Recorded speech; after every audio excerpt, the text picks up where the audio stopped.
नमस्कार, पंढरपूर पेपर्समध्ये सर्वांचं सहर्ष स्वागत करतो. सध्या आम्ही उपजिल्हा रुग्णालय पाशी उभे आहोत.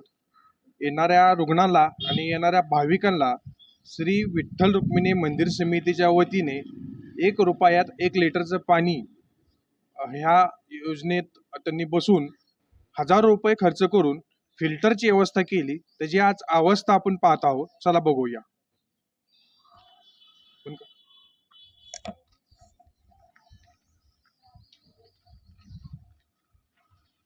सध्या मी ह्या 1 रुपया टाकून 1 लिटर पाणी येतंय का हे पाहतोय.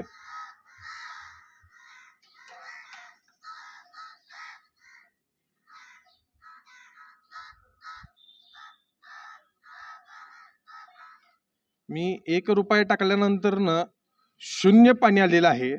असं श्री विठ्ठल रुक्मिणी मंदिर समितीच्या वतीने येणाऱ्या उपजिल्हा रुग्णालयातल्या पेशंटला असू द्या किंवा येणाऱ्या भाविकांना असू द्या फसवण्याचं काम करत आहे का? मोठ्या थाटामाटात ह्याचं उद्घाटन करण्यात आलं, पण आज देखील ह्याची अवस्था अशी झालेली आहे की इथं कचरा भरपूर साठलेला आहे, ह्याला जाळ्या लागलेल्या आहेत. हे नेमकं प्रशासन नेमकं करतंय काय? धन्यवाद. उभा